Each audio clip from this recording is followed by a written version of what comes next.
Salut tout le monde. Bon, donc la dernière fois on a parlé de fabrication de pigments.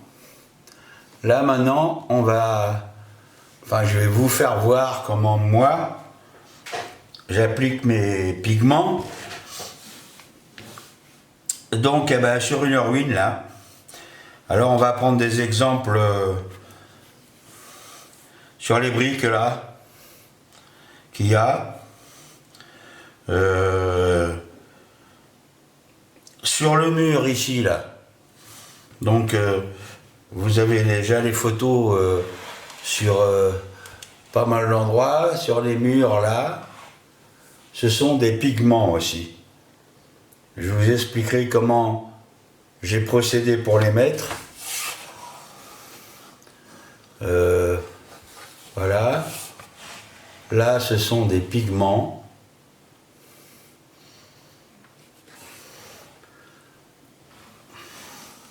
Donc, ce soir, là, nous allons traiter les pigments à ce niveau sur une ruine. Sur une maquette, c'est pas, je fais pas pareil, je l'utilise rarement, mais là, donc on va procéder. Alors, j'ai cette couleur là, c'est du orange brique, enfin j'appelle ça du orange brique.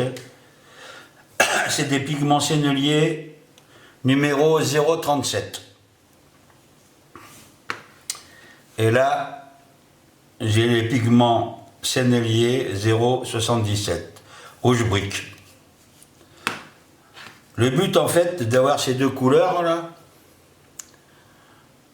c'est pour différencier certaines briques.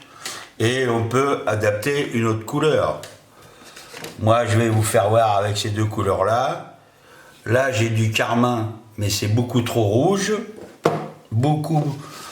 Pour moi c'est trop rouge. Après vous avez du terre de sienne. Donc, alors oui, j'en reviens, comme je disais à la vidéo précédente. Là je ne sais pas si on voit bien, le volume représente 5 millilitres. Il y a un quart de bâton, je dis bien un quart de bâton, comme je vous ai fait voir, de pigment. Donc ça fait un bâton 20 millilitres pour 2 €. Voilà. Mais bon, c'est des vrais pigments. Donc voilà, nous allons passer à l'étape comment je fais. Il faut savoir que les briques, elles sont jamais en principe de la même couleur. D'ailleurs, je ne sais pas si on le voit bien, ici, ici, ici, j'ai déjà fait des petits passages. Donc je prends un coton-tige. Je prends mon pigment. Et donc, je mets mon coton-tige, voilà, et avec ce coton-tige, je vais passer doucement, voilà,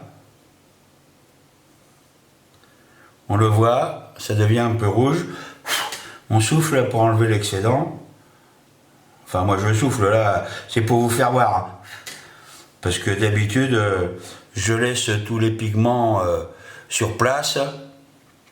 Ensuite, je renverse sur le côté, bon donc là, ce Durama. Je mets un papier dessous, je récupère tout. Et je souffle avec mon aérographe à l'air pur, sans peinture, bien évidemment. Donc voilà, coton-tige. Vous voyez, j'applique.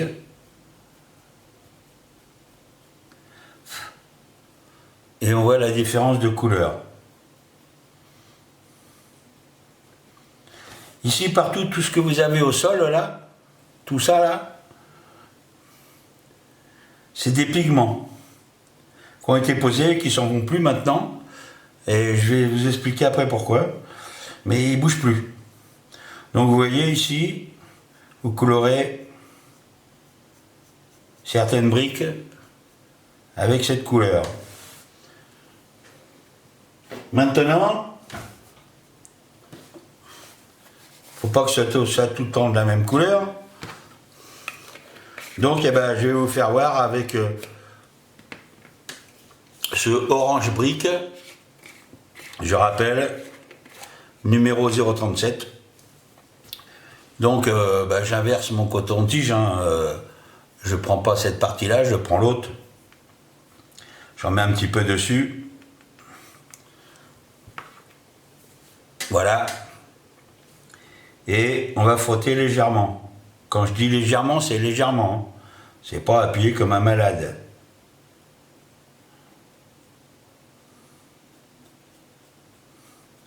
Parce qu'il faut faire des essais avant. Donc l'orange, on voit, prend moins bien que l'autre. Donc on va insister.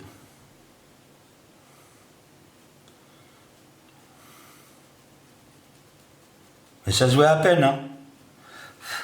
Ça se voit à peine. Voilà, là j'en mets.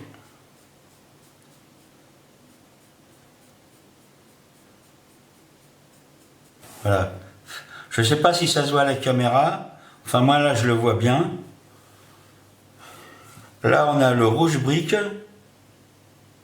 Et là on a légèrement orangé. Moi c'est comme ça que je fais. Là je parle évidemment. Voilà, on insiste un peu.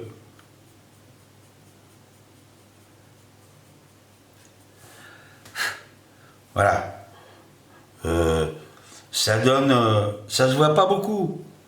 Mais dans la nuance, dans l'ensemble des briques, ça se verra. Voilà, j'en mets un peu là. Alors, il y a une autre méthode qui consiste à... Enfin, une autre méthode que moi j'emploie. Attention. Quand je dis moi j'emploie, merde, on voit pas là.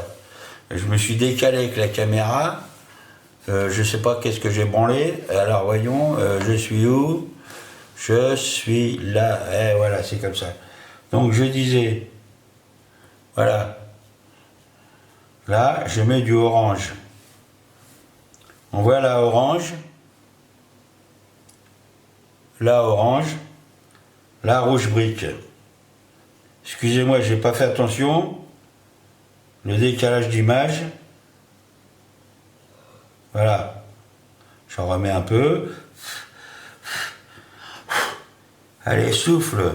Voilà. Alors donc je disais, il y a une autre méthode qui consiste, que j'utilise pour les grandes surfaces. C'est qu'en fait, moi, pour fixer mon pigment, je fais pas comme tout le monde, peut-être, je sais pas. Je vais passer dans la zone où je veux mettre du pigment, par exemple sur un blindé ou sur un mur. Je vais passer à l'aérographe une couche de vernis mat et je surveille le temps de c'est ça. Merde. Le temps qu'il sèche, et quand le vernis est encore un peu collant, je dis bien encore un tout petit peu collant, presque sec mais collant, j'applique donc avec mon coton-tige en roulant comme ça. Je vous fais voir, je roule. En roulant comme ça, je roule. Sur le vernis, j'applique mon pigment. Et j'y retouche pas, j'attends que ça sèche. Alors, il y a cette méthode-là que j'emploie. Ou alors, pardon, excusez-moi, fume toujours, t'as raison, je mets de la colle blanche au pinceau. Et alors après, avec la colle blanche, c'est sûr, on en perd, hein. On prend le petit truc comme ça, et on fait ça, on fait tomber sur la colle blanche, on attend que ça prenne, faut attendre au moins, si on veut être sûr que ça soit bien, une demi-journée quand même, hein.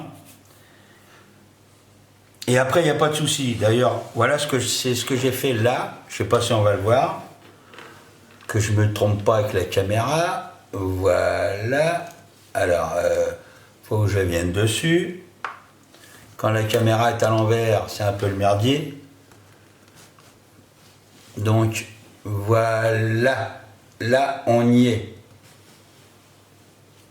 Je ne sais pas si on voit bien dans le fond, là. Alors, j'ai mis la colle blanche. Et j'ai fait tomber du pigment en vrac dessus. Une fois que ça a été sec, j'ai passé l'aérographe et j'ai soufflé. Et ça tient. Voilà. Donc, voilà comment moi j'applique mes pigments. Attention, là je parle pour l'air huile, hein. Sur une maquette c'est différent. Sur les blindés, pareil, sur les roues des blindés ou l'avant d'un blindé ou l'arrière d'un blindé, je vais pulvériser un petit peu de vernis mat. Et quand il commence à sécher, après ben, je fais... Soit j'applique en roulant mon coton-tige, soit en fonction de ce que je veux, j'envoie ça, comme ça, je tapote, ça tombe, je laisse sécher. Si vous voulez beaucoup de boue, par exemple, c'est très bien comme ça, là. Si vous voulez représenter beaucoup de boue, de machin, de... Bon, moi, je suis pas trop pour salir les blindés à toc, mais bon, voilà. Ça, c'est ma méthode. Après, chacun fait comme il veut. En fait, le but, c'est pas chacun fait comme il veut. C'est chacun adapte sa technique qui sent maîtriser. Moi, je maîtrise mieux ça parce que je trouve que bah, ça se fait tout seul. Bon, faut pas être pressé, hein. Mais ça se fait tout seul. Et on a des différences de couleurs qui, je pense, bah, sont pas trop mal, quoi. Mais bon, c'est toujours pareil. Faut pas acheter du pigment de merde comme j'ai vu sur certains posts. On m'a dit, ouais, enfin, des gens disent, c'est leur problème, ils font ce qu'ils veulent. Moi, je critique personne, mais acheter du pigment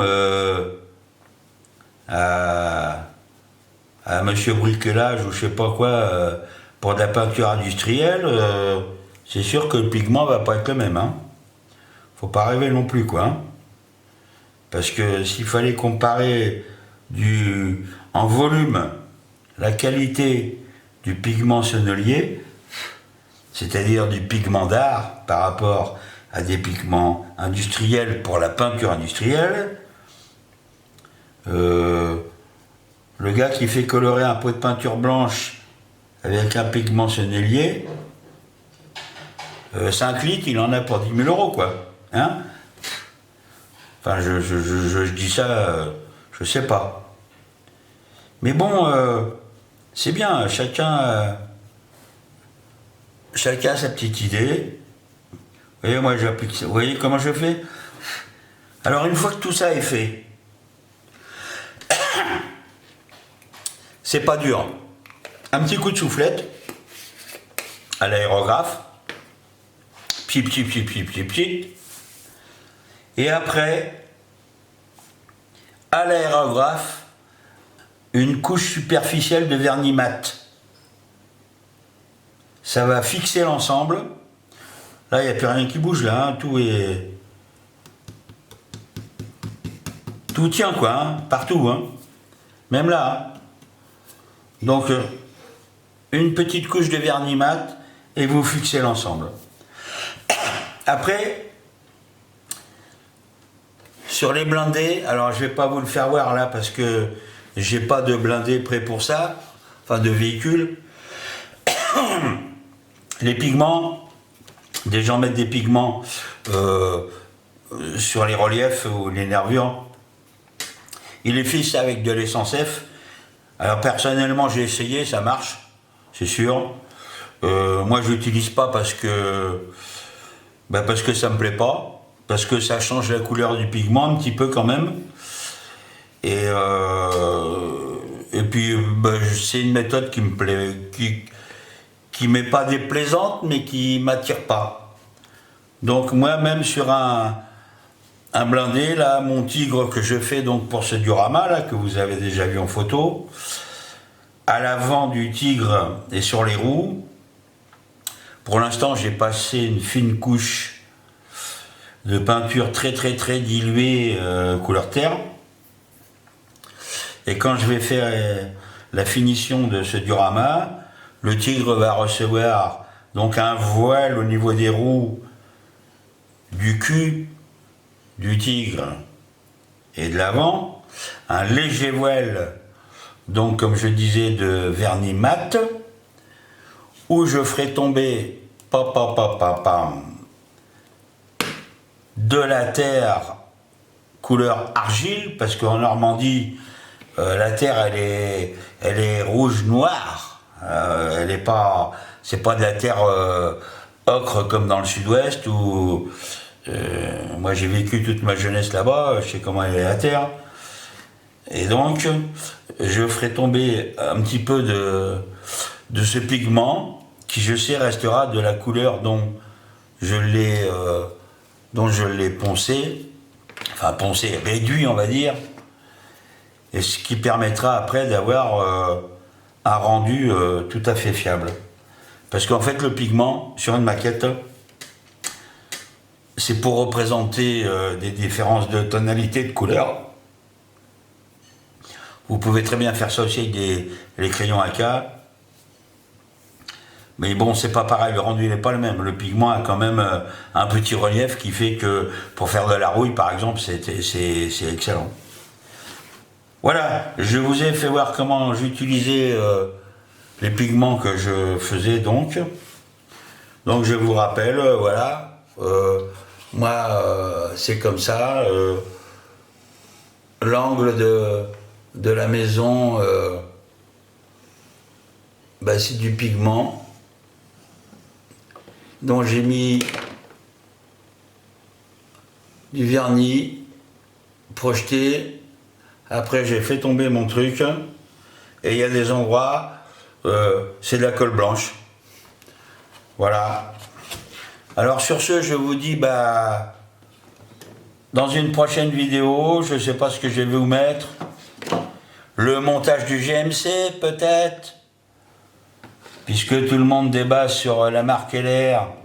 Alors moi, la marque LR, c'est pas que je la défends, mais je fais partie de la Fédération française de maquettistes, qui n'a rien à voir avec le site Fédération française de maquette, c'est-à-dire l'IPMS.